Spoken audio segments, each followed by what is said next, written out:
ना गीता में प्रत्येक व्यक्ति के लिए निर्धारित कर्तव्य धर्म का पालन करना महत्वपूर्ण है। इससे विमुख होना सामाजिक और आध्यात्मिक व्यवस्था में बाधा डालता है। दूसरों की निजता का उल्लंघन करना, दूसरों के अधिकारों और सीमाओं का अनादर करना, उनकी गोपनीयता भंग करना निश्चित रूप से नकारात्मक कर्म है। अज्ञानता, यहाँ अज्ञानता का अर्थ केवल सांसारिक ज्ञान की कमी नहीं, बल्कि आत्मज्ञान और धर्म के वास्तविक स्वरूप की समझ की कमी है, जो मनुष्य को गलत कार्यों की ओर ले जाती है। वासना और स्वार्थ, ये दो प्रबल भावनाएं मनुष्य को अपने और दूसरों के हित को अनदेखा करते हुए केवल अपनी इच्छाओं को पूरा करने के लिए प्रेरित करती हैं, जिससे पाप कर्म होते हैं। काम, क्रोध और लोभ, इन्हें आत्मा के शत्रु कहा गया है, क्योंकि ये विवेक को धुंधला कर देते हैं और मनुष्य को अनुचित कार्यों के लिए उकसाते हैं। पुण्य, धर्म, अपने कर्तव्यों का पालन करना, निष्ठापूर्वक अपने सामाजिक, पारिवारिक और आध्यात्मिक दायित्वों को निभाना धर्म का महत्वपूर्ण अंग है।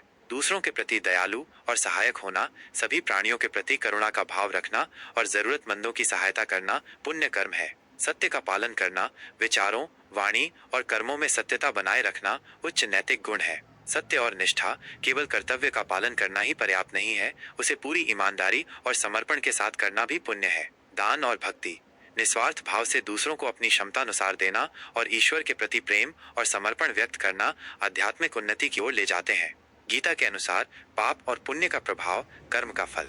जैसा कि आपने उल्लेख किया, भगवान कृष्ण ने स्पष्ट किया है कि प्रत्येक कर्म का फल अवश्य मिलता है। पाप कर्म दुख और नकारात्मक परिणामों की ओर ले जाते हैं, जबकि पुण्य कर्म सुख और सकारात्मक अनुभवों का कारण बनते हैं।